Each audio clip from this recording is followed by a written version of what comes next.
Let's talk about IOD's Inlays. Here I'm showing you Rose Chintz. This is the perfect inlay to cut up and create multiple projects. I took one of the 8 sheets and I cut it up into small pieces so that I could place it on my project. I'm using my S30 Kling-On brush and I'm painting on DIY Paint's Faded Burlap. Now the bottom of my jar was really thick, which is great for inlays, but it was a little bit too thick, and so I spritzed it with a little bit of water.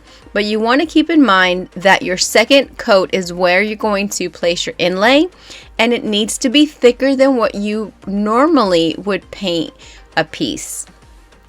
And it's really great, especially with something like this where I'm working with pieces of inlay, to work it in sections because your paint has to be wet. I pre-cut everything. The other thing that you want to make sure is that you pre-cut the border that's on the outside of the sheet. So I line up my straight edge to the very top and I apply it down nice and firm. I take a wet rag and I go over it.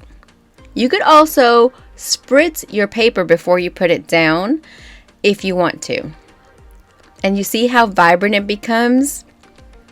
And then I take my brayer. You don't have to do this, but I really wanted to get it in there, and it just helps to get a good inlay. So I apply all of my little pieces throughout my board. This is actually a piano bench. I'm going to have the full tutorial on my YouTube channel, so you could check that out.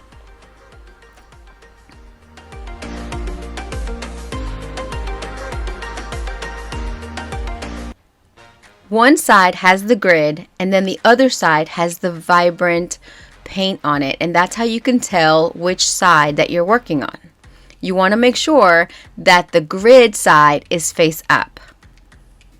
Now in this example I'm showing you how I cut them apart, but if you're going to use the entire sheet and butt them up together, please make sure that you cut that border on all of the sheets before you lay them out.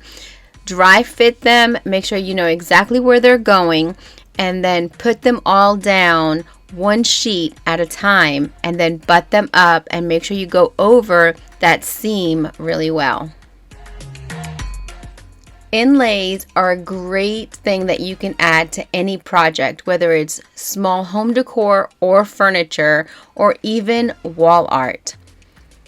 Don't be intimidated. Try something small.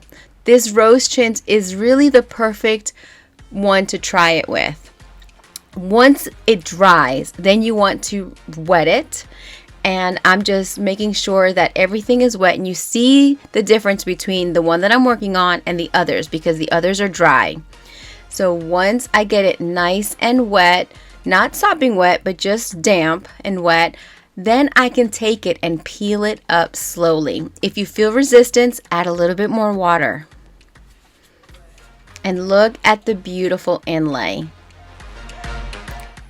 Now, your inlay sheet that you take off is going to have a little bit of that paint that you have on your piece. So you can save that, let it dry, and you can reuse it up to 2 to 3, maybe even 4 times depending on the inlay. You could also decoupage the inlay after you've used it a couple of times if you wish. But it looks like you've hand painted it. And that's exactly what the inlays are. They're painted pieces of art that you can put on your projects. You can purchase inlays by IOD on my website, lisaboondesigns.com. Don't hesitate to ask if you have any questions. Now that your project is complete, you need to seal it. Now remember, this is paint, so you want to be careful. You don't want to smear it. So the best thing to do is take, for example, DIY Paint's Big Top, mix it with water 50-50 in a spray bottle, and seal your piece by spraying on that solution. I would do it twice just to make sure that you have it fully covered. Then you can go ahead and apply Big Top directly with a brush or with the blue applicator sponge that I like to use. And then you can also, if you didn't want to use Big Top, you could use wax. But you want to make sure that it's nice and protected before you put a brush to it. I look forward to seeing your projects, and I hope you have a lot of fun.